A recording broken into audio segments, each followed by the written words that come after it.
today to finish what we are doing and what we ought to be doing.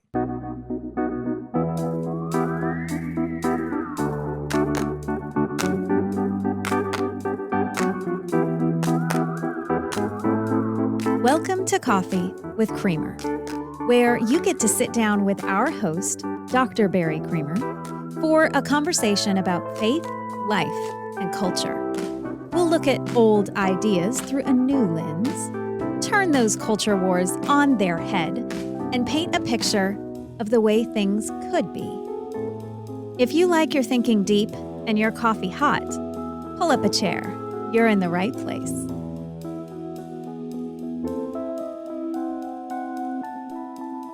Hey, it's my birthday week, so I just talked about whatever I wanted last week and this week. Now, I will say, if you endured last week's conversation, where I read I didn't read a lot. I read 3 and referred to 4 or 5 or 8 of, I think the most influential philosophers, thinkers, scientists, whatever, over the past 300 years, 400 years, and the influence that they've had on the way we see the world and what our responsibility is in it. As we read through that, we sort of, so first of all, let me finish that sentence and say, congratulations. You don't have to listen to any more of that today. However, and instead, we're going to actually read some of the things in the other book I love, which is Scripture, of course. And so we'll look at some of those references, I think, and get a better idea of how we're supposed to see our relationship with the world. We were talking about how the natural progression of the Enlightenment took us further and further from what I believe are the things that actually matter about what we do and focus on as the meaning of life, and instead occupied us completely with trying to answer questions without making reference to God, which has been incredibly valuable because we've actually tried to solve problems and do things with the material resources around us. And it's very interesting and powerful, and it has led to the modern world, the way we think of the modern world. It has also given us a sense of dominion and authority over the material world that we only dreamed of before. So I talked through all of that last time. The step forward was the other half of the, introduction to the show, where I, said, this is what we're doing. This is what we ought to be doing. What we are doing is getting a better and better grasp on the world that we have a better and better understanding of. And I mean by grasp, the ability actually to manipulate it in that case. So we are grasping more of what we grasp, so to speak. That's what we are doing. But what should we be doing? That's the other question. And I just want to pause for a second and insert at the beginning of this half of the conversation, insert a thought about Genesis 1 and the way we read about dominion that maybe, so I love all the discussions about dominion and what it actually means, that we represent God's presence in the world and exercise all kinds of dominion. I think in later passages it becomes clear that he expects us to be judges, to rule, and again, to represent him, to be little Elohim in the world, little gods in the world. And I don't mean that by that to be worshipped, but I mean to exercise authority. We've talked in the past about how the only thing he never gives us any authority over is each other. Well, part of the reason for that is because in the context of the original dominion statements of Genesis 1, and this is not, again, to slight all the other readings, but it is to say, let's at least keep this perspective as an option when we're reading it. In Genesis 1, we want it to be, so I'm reading verse 26, God said, let us make man in our image, after our likeness, and let them have dominion over, and then it's the whole creation, right? The fish of the sea, and over the birds of the heavens, and over the livestock, and over all the earth, and over every creeping thing that creeps on the earth. And then God does it. He creates man in his own image, male and female, he created them. And God blessed them and said to them, now at that point, we're just thinking, this is just, he's given us authority over the world, so we're supposed to have complete power over the world. And we are, again, I'm not dismissing that entirely, but in context, what does he say we have the authority to do in that world? What is it he actually tells us to do with the stuff? What does it mean that he says, oh, no, you're in charge of that. You can do with it what you want? What's the what we want? Well, and this is much more simplistic than you probably think where I'm going right now. But I'm just talking about Genesis 1, the dominion statement, so that we minimize our requirement for what it has to mean, at least for the moment. And again, it is just for the moment. But in verse 28, when God blesses them, after those statements about dominion, he says to them, so be fruitful and multiply and fill the earth and subdue it. And have, and this is, he says it again, dominion over the fish of the seas and the birds of the heaven and over every living thing that moves on the earth. And God adds to that, look, I've given you every plant yielding seed that's on the face of the earth, and every tree with seed in its fruit. You shall have them for food. And every beast of the earth, and every bird of the heavens, and everything that creeps on the earth, everything that has the breath of life, I have given every green plant for food. And it was so. And God saw everything that he had made, and behold, it was very good. And there was evening, and there was morning, the sixth day. It's a stewardship over an ecosystem where he says, you're the top consumer. You get everything. You get to have anything. Now, he doesn't say to them, eat the animals, but he does say, you're the ones who are in charge, and the animals can eat the plants, and you can eat the plants. You get all the stuff you want. And when they fall, and this is the consequence. When they fall, the other thing he says to them is, okay, go ahead and eat the animals. So, I mean, it's a lot about just having provided the stuff that they need. It's not a work ethic statement. Now, I love the work ethic. I love advocating for it, but this is not the way we talk about a Judeo-Christian work ethic suddenly emerging in Genesis 1 as, oh, well, here's Adam Smith economics showing up in Genesis 1:1. That's just artificial reading. It's a really simple and beautiful image of God having created a place where Adam and Eve can live and their offspring and be provided for. That's not all they do. That's not about what they do. That's just, hey, you can use this stuff to provide the stuff that you need. You get to own this stuff, and therefore you should be good stewards of it because that's what you're going to be provided for from. Love ending sentences with two prepositions in a row. That's not good dominion over syntax, by the way. Okay, so anyway, on to the responsibility that man has. So you can see what I'm saying in the way we see the material world since the Enlightenment progression that's taken place, which I talked about in the last episode and won't rehash here. We have grasped more and more of the world, the material world, so that we can do stuff with it, which is just basically saying, oh, we have dominion over the material world to do with it what we want. But what is it that we ought to want with it? What is it that we ought to actually do with it? And so what I want today to focus entirely on really is just man's responsibility. What is it that we ought to be doing? So is it, we are supposed to comprehend the material world, which again has a dual aspect to it, dual meaning to it, to grasp it literally with our hands, walk on it with our feet. And this is the consequence. This comes out of how we do this, how we interpret it that way, comes out of the Aristotelian synthesis in the modern world. I'm not even going to stay here because that was the last episode, and I want to move forward to the things for today, the things we actually are supposed to be doing. But the way we understood that transition from the ancient world and the medieval world and the drama that we talked about before into a world that's a material machine that we can control and occupy really does come out of the Aristotelian synthesis. And what I mean by that is Aristotle's philosophy, which is kind of a hands-on philosophy, a belief that things only exist in the way they reveal themselves materially to us. It's a combination of that with Christianity. So it's my birthday week, so hang with me, okay? Give me some latitude here. So in Christianity, we have this is the synthesis. So this is a simple view of it, but it's not wrong. In Christianity, we have this confidence that God created the world so that we could understand it. Whether we ought to have that confidence or not, we'll talk about more later on in the episode. But that's what we do. We just say, oh, well, God revealed the world to us. He made it so that we could know the world.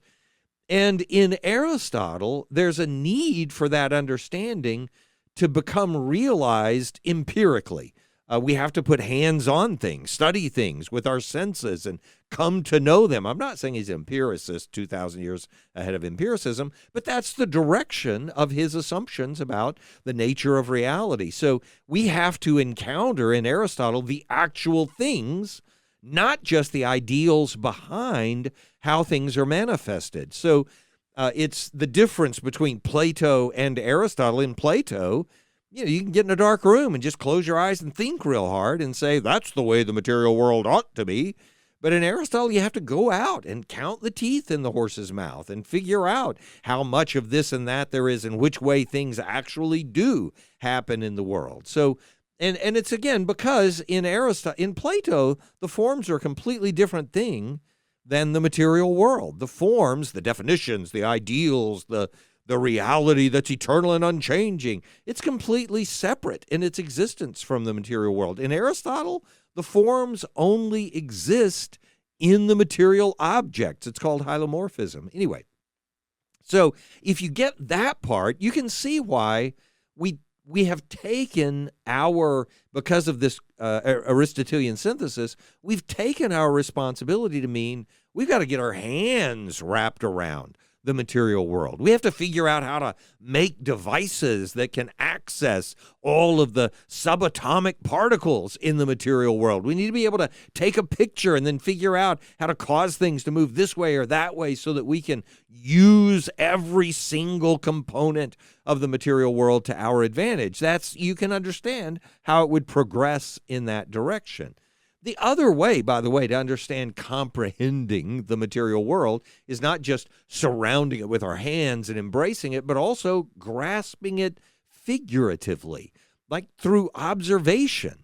And this is where Galileo becomes so important with a telescope and looking at Jupiter and seeing the moons, that they're in different locations every night. And though they're going around Jupiter instead of going around the Earth. And so now we understand the universe differently than we did before.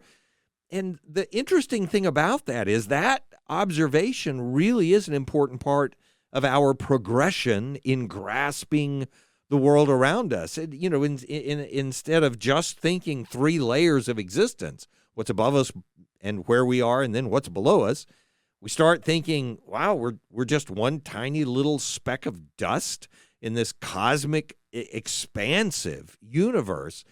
That expansive universe is a consequence of our technological advancements, grasping the universe physically and creating the mechanisms to be able to access more of it, and leads us to the recognition that we might not be able to do everything we would, consider possible to be done by somebody.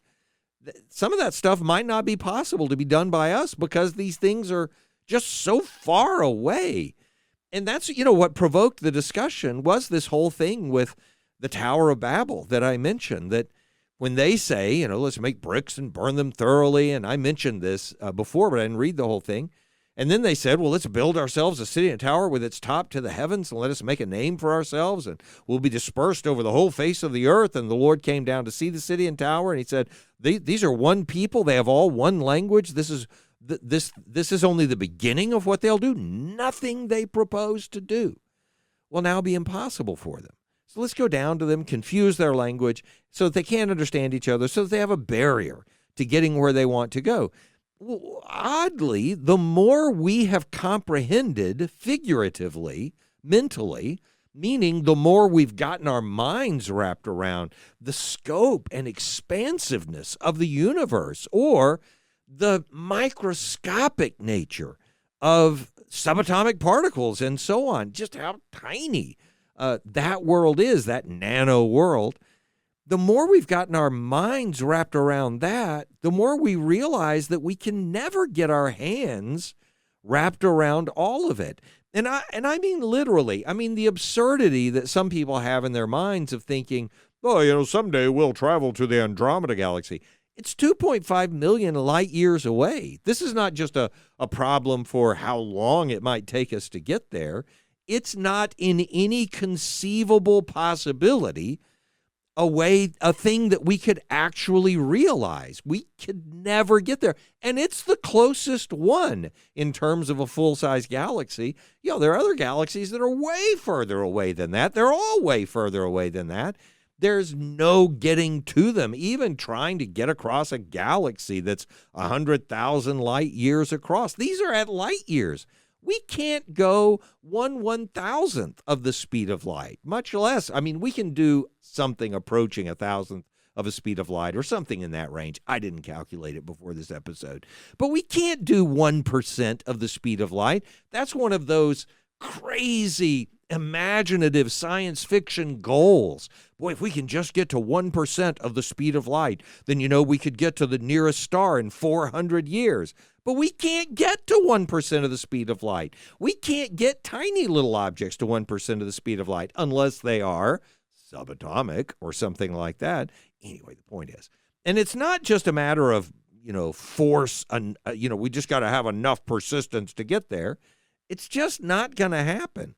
So anyway, the point is, the more we've realized how much we can see and grasp mentally, the more we've come to realize, if we think seriously about it, honestly about it, that there are some things we just can't do. And we imagine violating the law of the speed of light, not violating it, but, getting around it with wormholes and Star Trek, Star Wars type stuff. But it's not realistic. Now, I'm not saying it's not mathematically possible, but it's not realistic that any human being could go through one of those things. That's not realistic. So the more we've comprehended mentally, the more we've had to acknowledge that there are some things we'll never do physically, which I know this is going to sound silly, but this is where my high school mind went and my college mind. And honestly, my adult mind has never let go of it. There's something wrong with that if we hold the theology we hold and the anthropology we hold, that God gave us dominion over the whole world, and that means we get authority over every physical part of creation. Well, we don't have it, and it's not because we're bad. It's not because we've lost the ability to walk on water. We just don't have that authority or ability. So, one possibility is, but in the perfect creation, we actually could just think Andromeda and we were at the galaxy, or something like that. I find that a little pie in the sky and fantastical. I don't find it a realistic way to read what came as a consequence of the fall. It's not impossible, but it doesn't seem like a good solution to me. It doesn't seem like an intellectually honest solution to me. And you can say, this is a dumb thing to try to solve the problem of. But, our theology matters. And in this case, even though the question is kind of dumb, I admit that, even though the question's kind of dumb, the response to it, the solution to it, is actually informative, because it is also possible. The other option is that we're wrong about what the dominion means. Is it really that we're supposed to be able to grasp all the material world and make it do whatever we want it to do? That's the control man has over the material world. I don't think Scripture resonates with that understanding of what God expects for us to do, what man's responsibility is. So what would it be? And that's where I would say this. I think our responsibility is to comprehend something, but it's to comprehend man's position and purpose within that material world. So, and again, I'll pause and say, parenthetically, by comprehend, I do mean both understand and realize. And when I say understand, you know what I mean.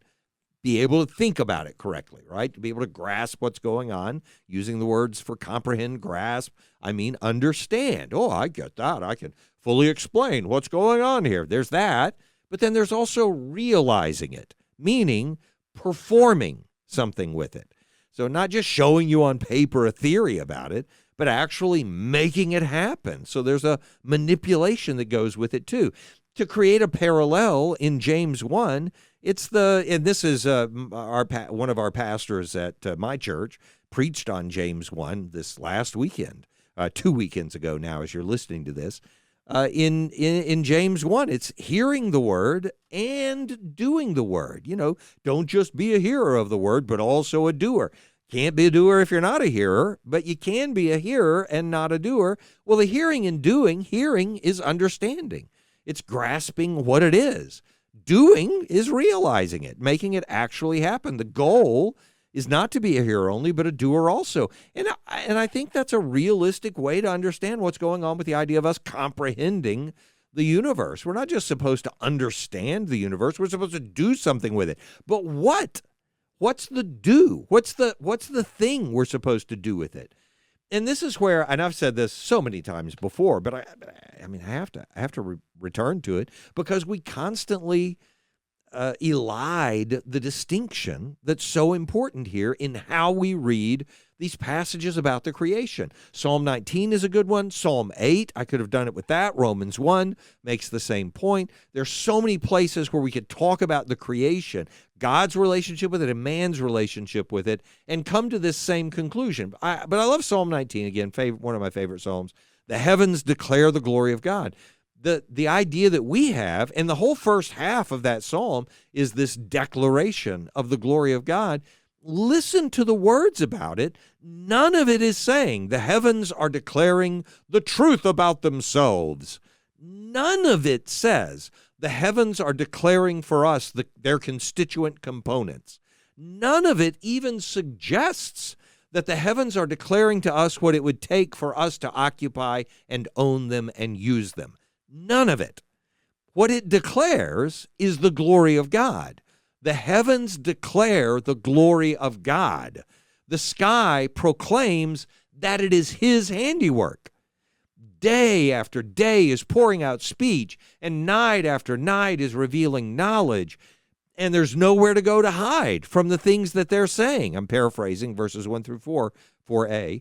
Their voice goes out through all the earth, their words to the end of the world. The whole point of that section is that they are demanding that we respond to God, to the Creator, not that we own and manipulate the data about the creation so that we can force things out of it that we want to get out of it. Now, that doesn't mean I don't think we should do that. I do think we should do that. Again, they're our resources. It's our stewardship in a practical level.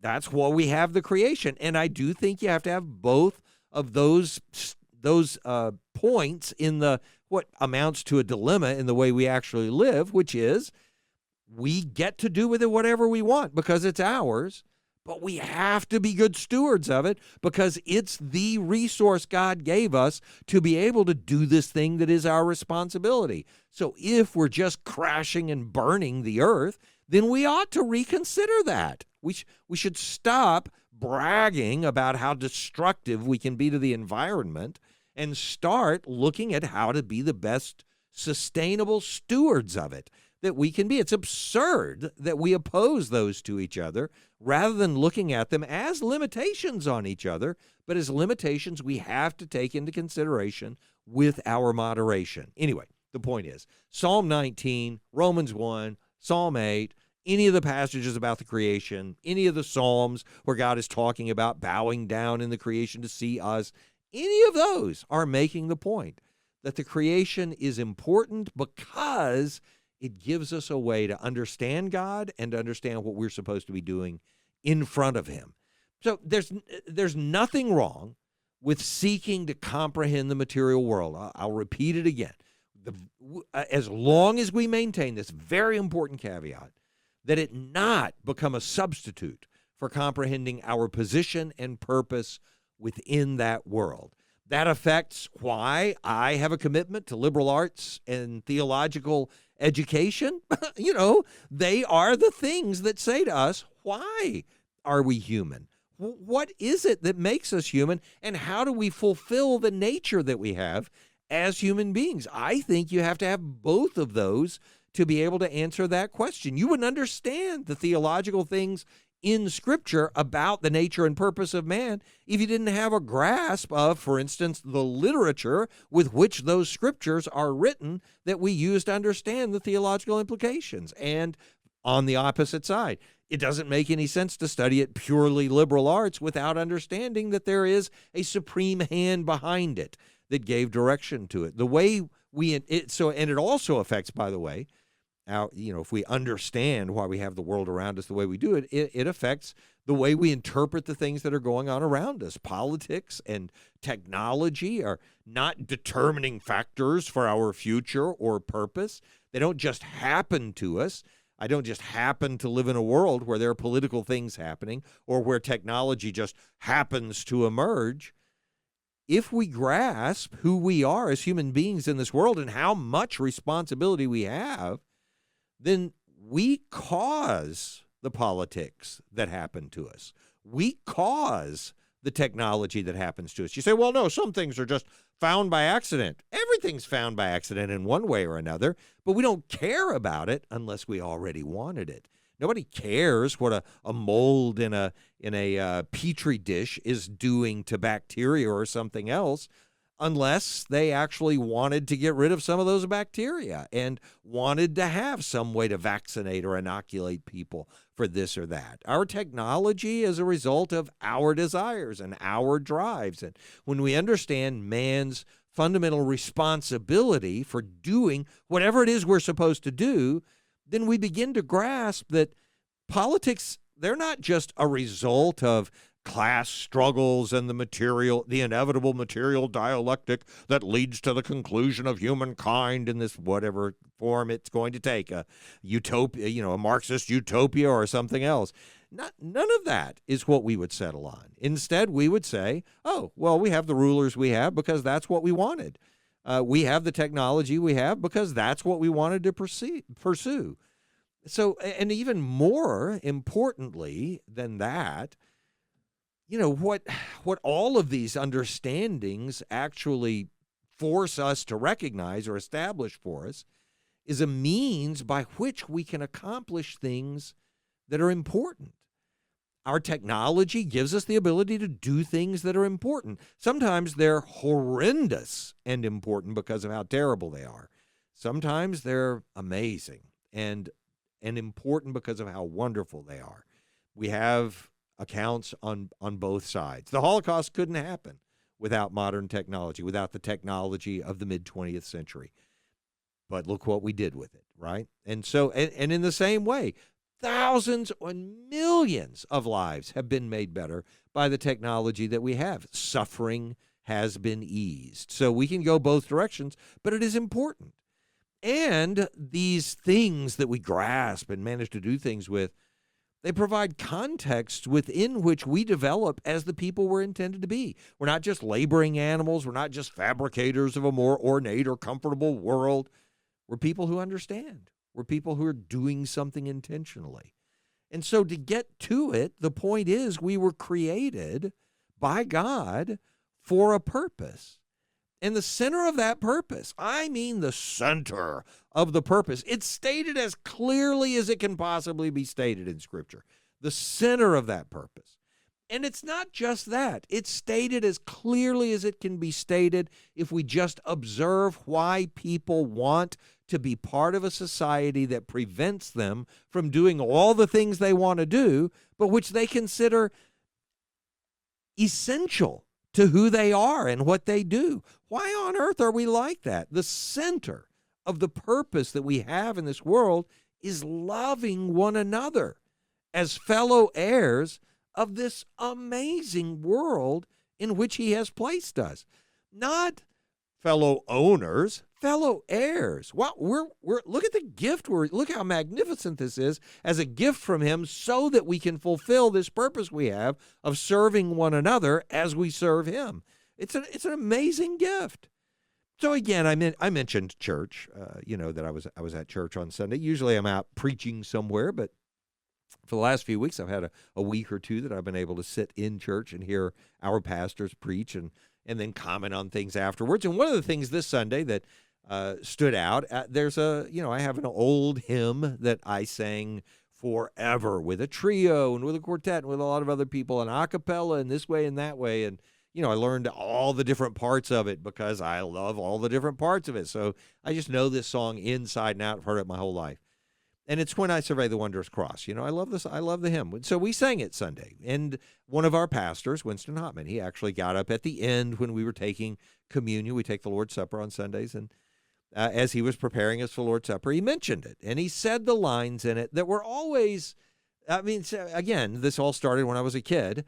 You hear this line, and you, just like with every poem, if you draw a conclusion before you get through the whole poem, you can draw the wrong conclusion, right? So you have to put a lot of things in abeyance. You have to do that with this hymn.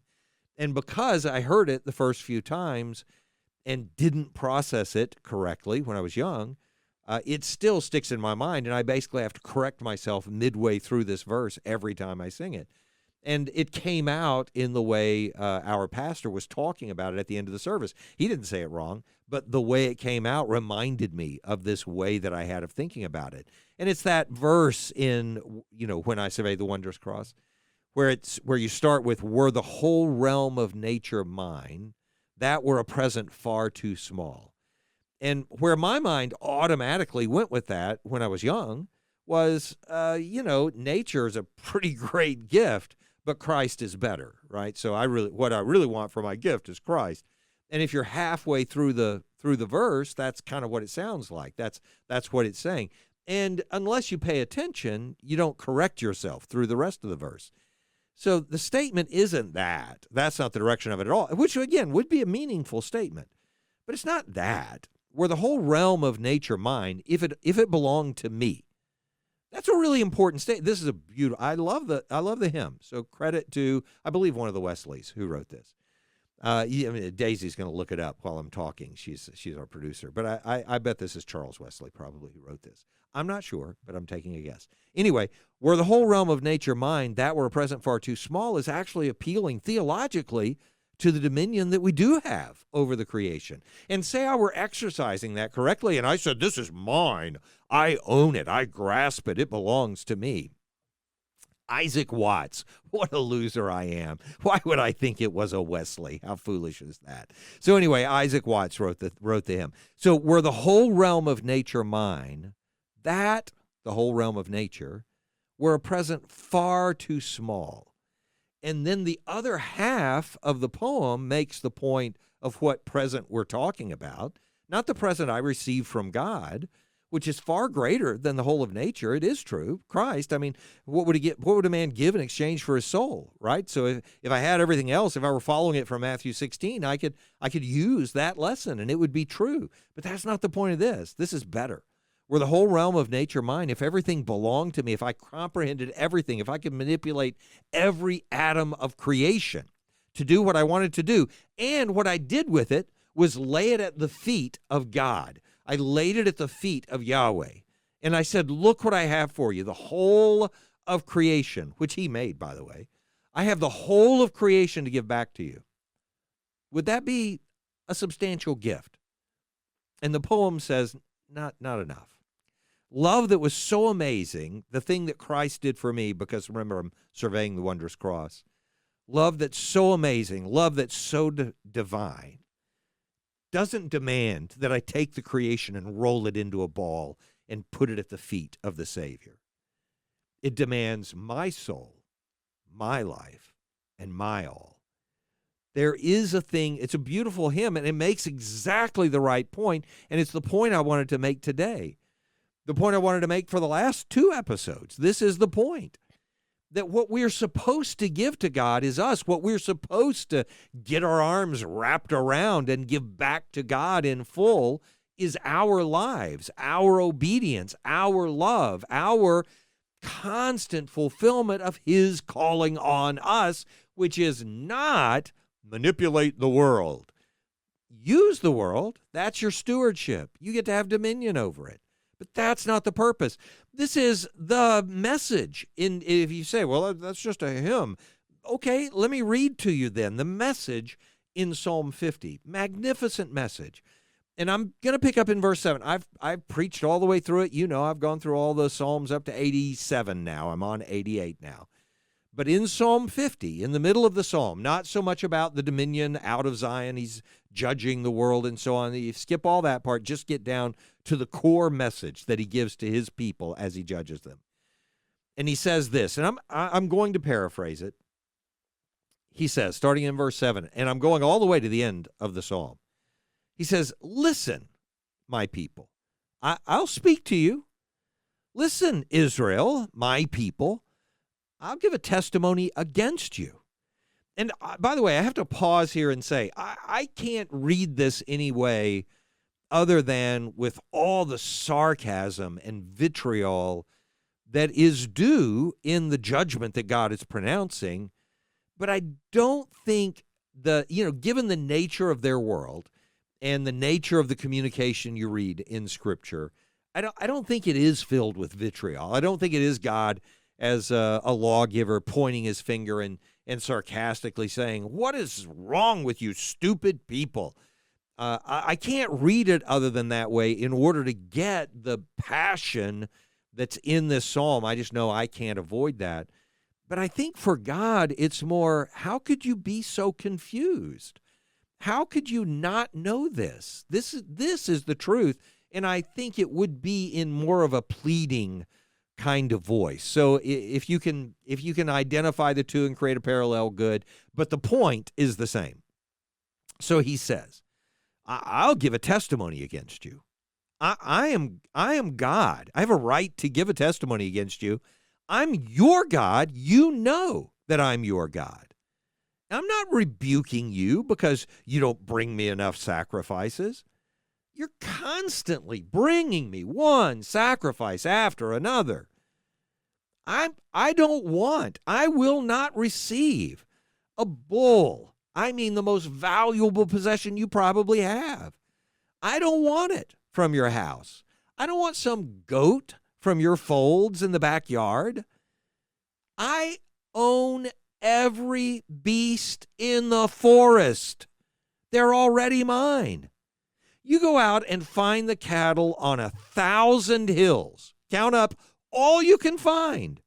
They're already mine. I don't need yours. You hear how much he's giving of the creation that he doesn't need back from us. I know all the birds that live on those same hills, and every single move they make in the field, they belong to me. They are all mine. Just imagine that I could be hungry, as if I were one of you. So suppose I were hungry. Why would I tell you? The whole world already belongs to me. All the abundance of it is already mine. Do you think I sit up here and eat the flesh of the bulls that you're sacrificing? I allow you to commune with me in the sacrifices you offer. And you eat those things. I don't need those things. I'm not dining on meat when you're fellowshipping with me in the sacrifice you offer. What do you think I'm dining on? Not that. I'm not drinking the blood of the goats that you spill into the ground. If you want to offer something to me, God, then offer to me the thing I do feast on. Your thanksgiving. When you keep your vows to the Almighty God. When you call on me in the day that you face trouble, then I deliver you, and you glorify me in doing that.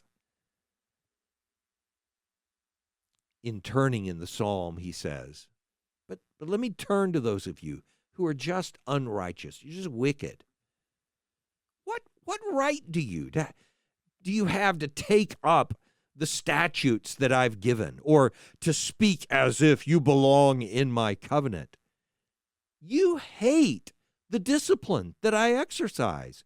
You take the words that I put right in front of you. I wrote them on stone and handed them to you. And you throw them behind your back so that you can't see them anymore. If you see a thief, you brag on him. You keep company with people who are cheating and lying and breaking their promises. You give your mouth free rein to speak whatever you want to say, no matter how evil it is. And your tongue can't wait to find another way to twist things so that the truth can't find its way to light. You sit down and speak against your brother. You badmouth the person who came from your own mother's womb. You've done all these things, and I've sat here and watched and been quiet. You thought I was like you. But now, I'm not. I'm telling you about it, and I'm laying the charge before you. So mark this down. You who have forgotten God, you who have removed him from the material world, removed him from biology, removed him from the way you think of your mind and the decisions you make, lest I tear you apart the way you think you're tearing the material world apart. And there's no one to deliver you, no one to go in behind me and claim authority over me, because I'm the one who still really does have dominion. The one who offers thanksgiving as his sacrifice, he's the one who glorifies me. The one who orders his way rightly, he's the one I will show the salvation of God. Look, the passage is just this beautiful statement from God without any Enlightenment imagery. You know, I don't have to move it 3,000 years later in order to make it apply. It's God saying, you thought I gave you dominion over the world, so somehow or another you could offer me little bits of what I created as a sufficient sacrifice back to me and say, oh, look how well we've done with the thing you already gave us. That's not what I want back from you. What I want back from you is you. In so many ways, the application of this is straightforward. When we're faced with circumstances that challenge the way we're living, the circumstance is not the issue before God, and it's not the issue for us in terms of our purpose. The issue is us. What do we do in that circumstance? How do we respond? Do we give back to God the thing he's actually looking for? Well, so what's the thing he's actually looking for? Cannot possibly say it any more directly and succinctly than he has said it himself. He has shown us, all humanity, every human, what is good and what he actually expects of us, what is right for us to do and to be, that we exercise mercy. These are his words, that we exercise mercy in how we deal with other people, and that we actually do humble ourselves under the mighty hand of God. Before we worry about how to own and control everything around us, may we, with what is already inside of us, go and do.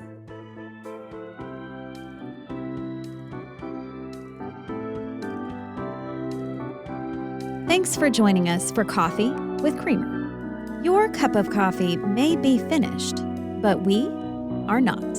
Come back next week for a refill as we sit down to examine a new set of ideas and cultural issues. Don't miss an episode.